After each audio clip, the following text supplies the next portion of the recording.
content creators, CCs. Anita, how do you do? Nice to meet you. What's her Good. Have it. Heather, nice to meet you. Hi, I'm Fran. Fran. Oh, That's Fran. my sister. We Oh, like friends. Tina. Hi. Nice to meet you. Nice to meet Nikki. you. Hi, Anita. Nice to meet Thank you all for being here. Thank you. Okay. Okay, thank you. And we expect both Senator Warren, who is going to lead this off, but she's a little delayed, and Senator Booker in a little while. But thank you all for being here today. Many of you are. We thank the healthcare providers for joining us. It's so important because these folks know better than anybody else about what skyrocketing health care costs mean to millions of Americans. Let's put it succinctly. Because of these vicious, drastic cutbacks, millions will lose their health care altogether. Tens of millions will pay thousands and tens of thousands more for health care. And 51,000 people will die in the next year because they won't have health care. Donald Trump and his Republicans, who want to use this money, use the money from health care, which Americans have always prized and treasured, to pay for tax cuts for billionaires. That's why they're so adamant. The billionaires have a stranglehold over the Trump administration and over the Republicans in the Senate and the House. These are not just numbers on a chart. I don't know if we have, no, we don't have a chart here. But these are not just numbers on any chart. They're real. This Friday, as window shopping occurs, window shopping starts today, tens of millions of American families are going to gather around the kitchen table and say, what are we going to do? We can't afford an extra $10,000 or $20,000 a year. But we can't go without health care. What if our kid or our partner gets sick and there's no doctor? Or what if we have to cut back so badly on our health care that we have to go to a doctor 100 miles away or a hospital 200 miles away? What are we going to do? This is not just an ordinary conversation people will have. This is just frightening, devastating.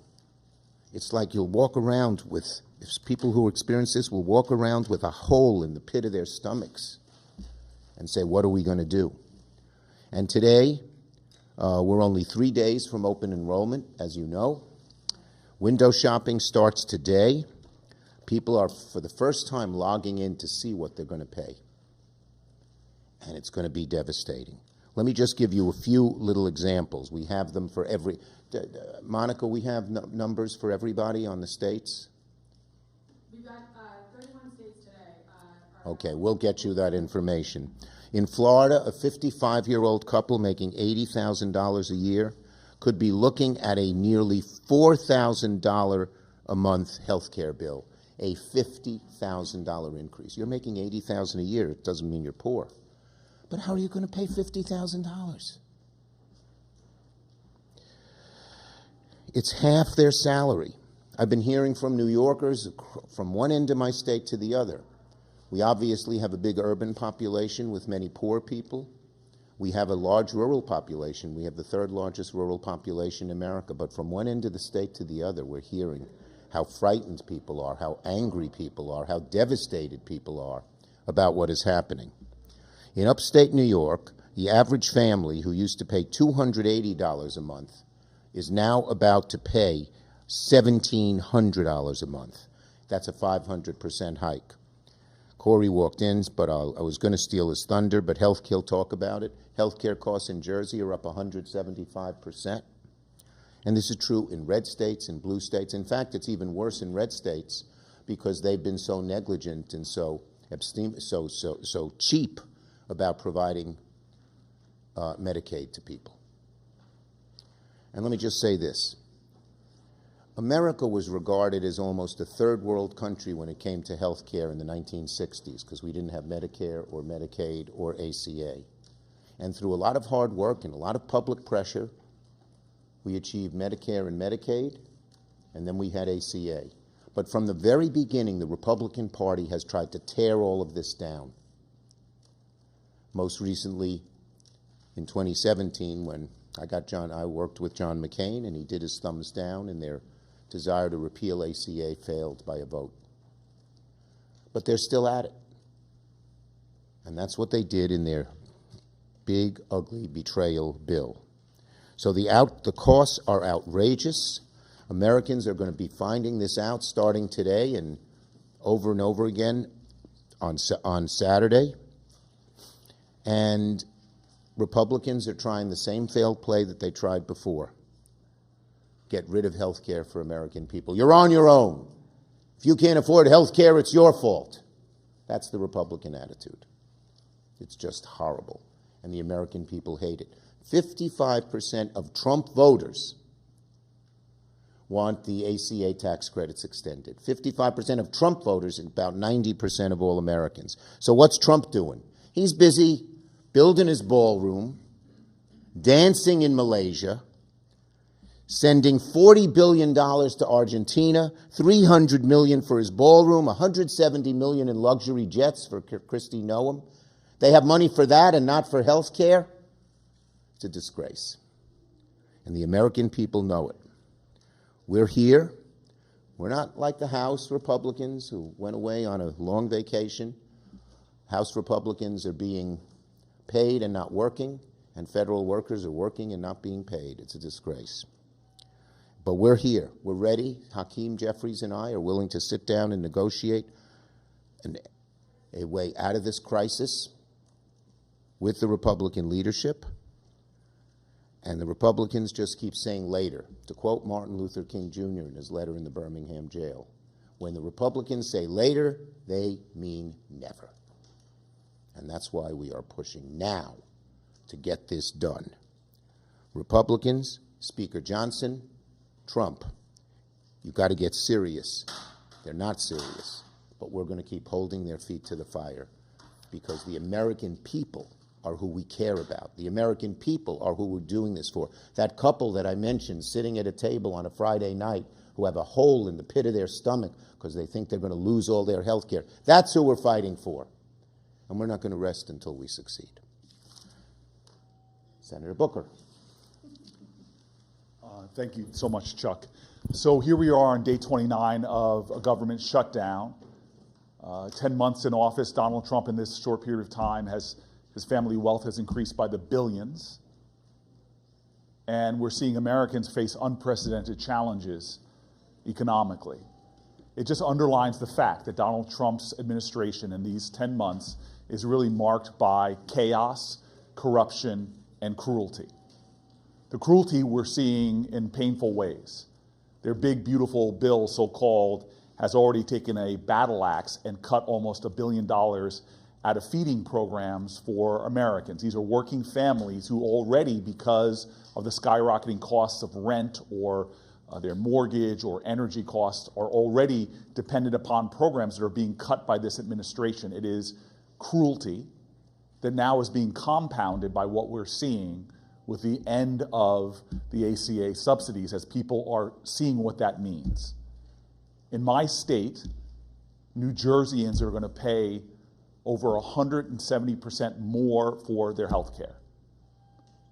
I've talked to families up and down my state, and their stories are painful, if not agonizing, because you hear parents, talk to a family with a special needs child, having to make the most difficult decision. We cannot afford health care for everyone in the family, so now we're trying to figure out which one of the two of us, the parents, should go without health coverage, or perhaps both of us. There is fear in my state of not knowing how you make tough choices, go deeper into credit card debt to cover health care costs, make a decision about whether to buy your prescription drugs that you need as the parent and still try to get food on the table. Americans are seeing the sticker shock of health care that is skyrocketing because the Republicans refuse to do anything about the problem. There are painful days ahead for Americans who are already enduring the leadership of this administration that is kneecapping American farmers, hurting American companies. causing so much pain for American workers.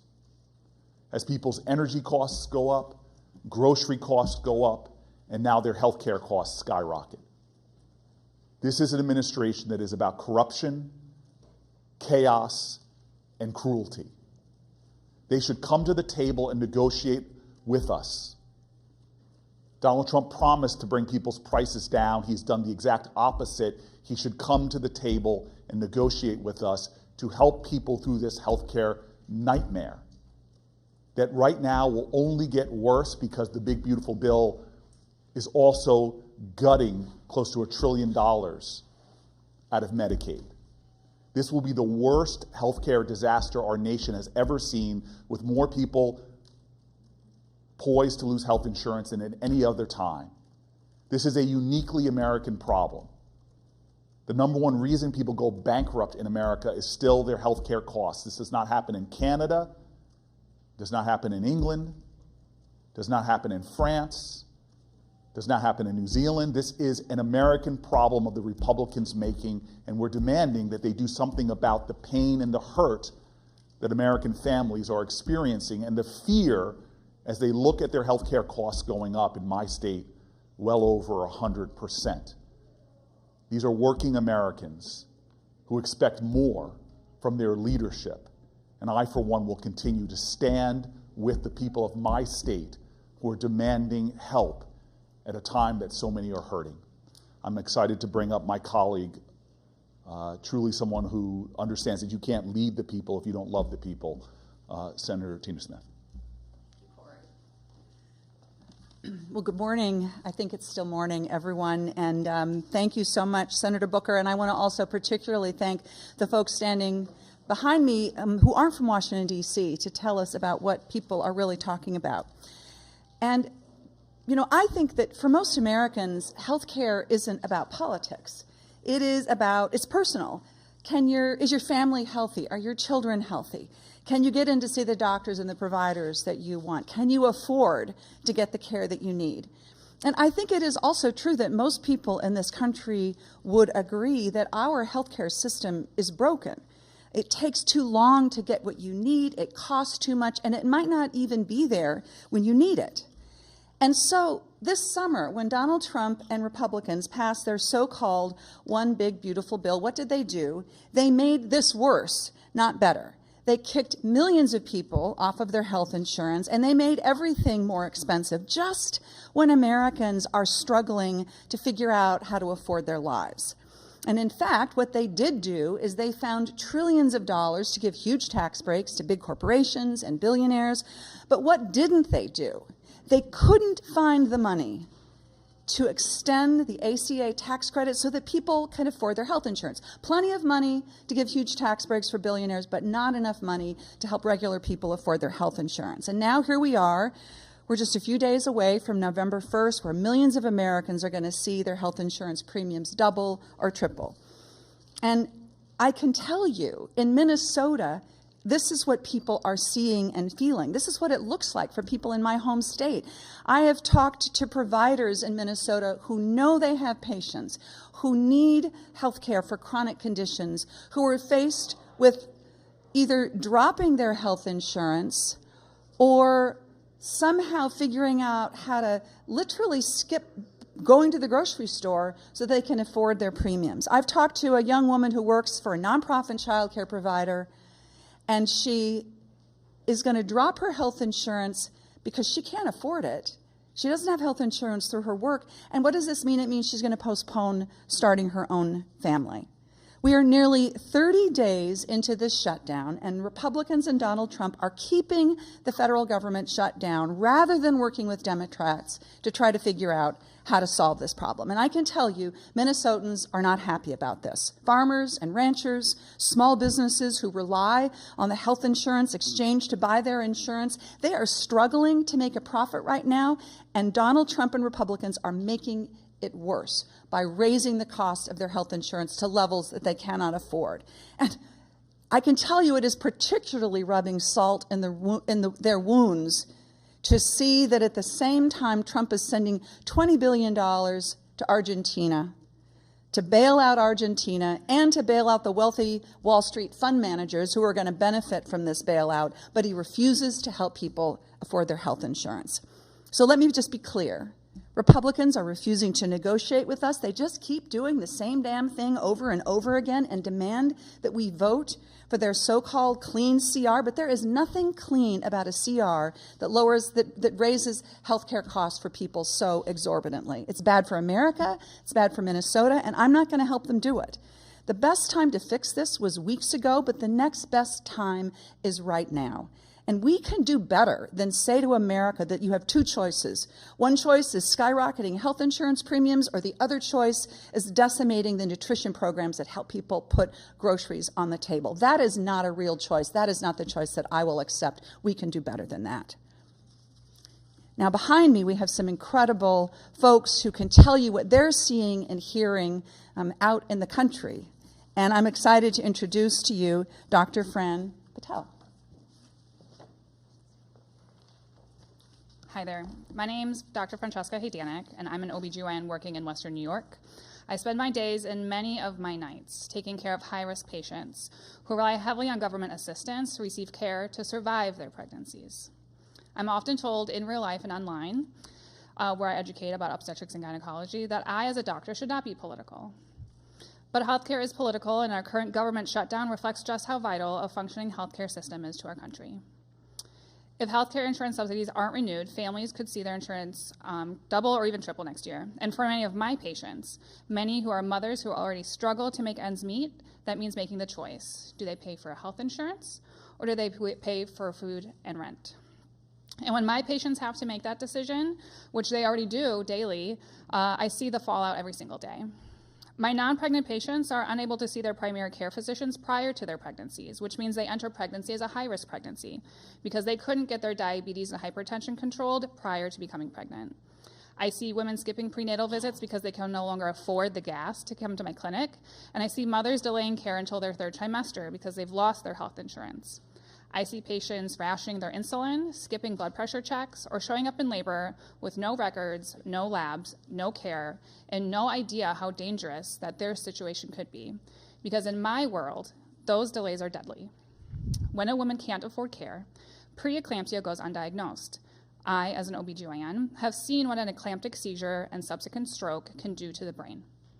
Gestational diabetes goes unmanaged, and I, as an OBGYN, have to be that person who manages a shoulder dystocia for a 10.5-pound baby whose mother wasn't able to afford her insulin. And a baby who could have been saved isn't there when I put the Doppler on her abdomen. I've had to be the doctor who had to deliver a baby who should have been born alive, but was born still. These are the continued and worsening realities of my future if my patients can't afford health care. I practice in both a high-volume urban hospital serving a high Medicaid population and in a small rural hospital. I see how the lack of care in both of these areas affect outcomes for my patients, and it's only going to worsen if healthcare premiums continue to skyrocket and rural hospitals shut down. We're not just fighting for better outcomes for our patients, we're fighting to keep our doors open. When premiums rise and patients lose insurance, our labor units fill with patients who are sicker and who don't have insurance, and that financial strain is unbearable. Once a maternity ward closes, it almost never reopens. So yes, this shutdown is political, and so is healthcare, but the consequences of the lack of healthcare are deeply personal.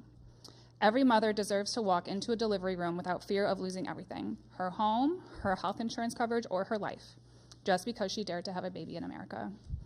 We need to extend the subsidies that make care affordable. We need to protect maternal health programs to keep our patients alive, because when we fail our mothers, we fail our families. I became an OBGYN to deliver healthy babies. I never imagined I'd have to stand here pleading for my patients' ability to afford the care that keeps them alive. Thank you. Next is going to be Dr. Anita Patel. Tough act to follow. Good morning. My name is Anita Patel. I am an associate professor of pediatrics, a double board certified pediatrician and pediatric critical care attending, researcher, and most importantly, a mother of two. I have dedicated my life to improving the health of our nation's children through clinical care and pediatric research. I am here today because we are witnessing a healthcare crisis unfold in slow motion. and we have the power to stop it. The numbers defining this crisis are terrifying. $1 trillion in healthcare cuts, 22 million people facing crushing premium hikes, and millions at risk of losing their health insurance, but numbers do not tell the full story. I want to tell you how this crisis will affect the lives and families, specifically the lives and families of the children I treat. Over the past 15 years in pediatrics and pediatric critical care medicine, I have seen firsthand what happens when children lose access to health care. I have intubated teenagers in diabetic comas because they had to ration their insulin that their families could not afford. I have battled uncontrolled seizures in the ICU, which can cause permanent brain damage because parents had to choose between their child's seizure medications and paying their rent. I have held the hand of a mother whose daughter's treatable asthma became a life-threatening crisis that killed her because they couldn't afford albuterol. These stories are both tragic and tragically common. When healthcare costs become unbearable, life-saving EpiPens do not get refilled. A child's sinus infection turns into meningitis, and a ruptured appendicitis leads to septic shock from delayed care. In medicine, we take an oath. First, do no harm.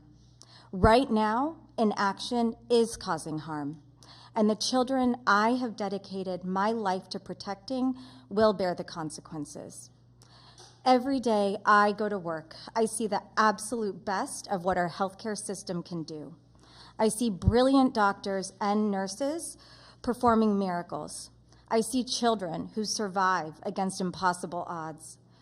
But I also see the worst consequences of policy choices that force families to choose between medical care for their children and other necessities. I am here to warn you, Congress's inaction is about to unleash an avalanche of suffering on our nation's children. As both a doctor and a mother, I am proud to stand with Senator Warren and these Democratic leaders who are fighting for health care for our nation's families, and most importantly, the future of our nation, our children. Thank you. Thank you.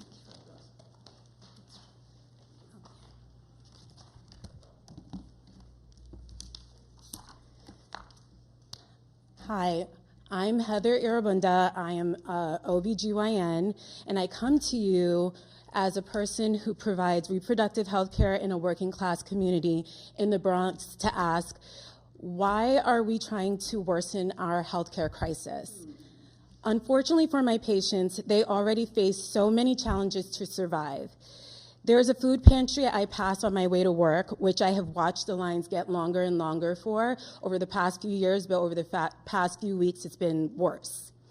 I already have to try to work on creative ways for my pregnant patients to get insulin, visit a nutritionist, get glucometers, and other medical supplies when they are newly diagnosed with gestational diabetes because there are gaps in coverage by existing health insurance available, and they were unable to get their prior diabetes or pre-diabetic conditions managed before pregnancy.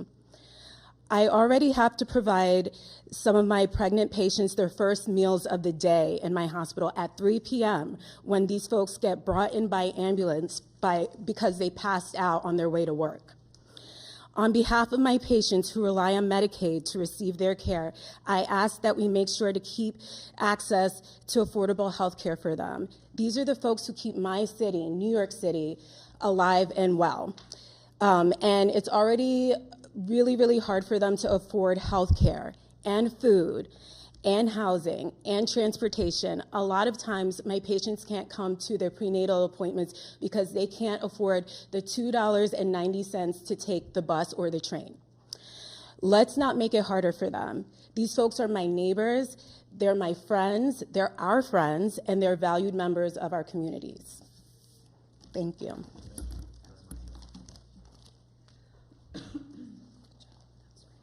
Hello, everybody. My name is Nikki Sapiro-Vincure. I'm an OBGYN physician assistant, reproductive health content creator, mom of 3, and founder of an organization that helps to improve health literacy within our ever-changing healthcare environment.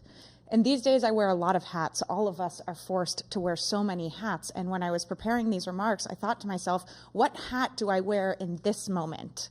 Do I want to speak as a clinician, someone who spends their day-to-day talking to other people and listening to the harsh realities of what it looks like? Do I want to speak as a mom after 3 unpaid maternity leaves and struggling to afford childcare with a master's degree? Do I want to speak as a content creator, trying to reach the people who are tired of politics and struggling to figure out how they continue to afford their life when we got into this because of the price of eggs? Or do I speak as a nonprofit founder, trying to rebuild health literacy and helping people survive in this healthcare system that is falling apart? Or do I speak on behalf of all of our clinicians who, let me remind you, have been so burnt out since the COVID crisis 5 years ago, and we still haven't crawled out of the deep depression that most of us clinicians sit in? And the truth is, I can't pick one. I don't have the privilege to wear a single hat at any given time. Because right now in America, every single thing is connected. To want healthcare is to want food, is to want community, is to be a mother, is to be a politician. It's all the exact same. And the truth is, the people who are wearing the most hats are the ones who are holding our country together. Meanwhile, Republicans who wear a single hat can't even come to the table to do their one job. Healthcare is not a bargaining chip. It's not a luxury. It's the foundation of all of our lives. And it's time for every lawmaker to start acting like it. Caring about people shouldn't be radical. It should be part of their job.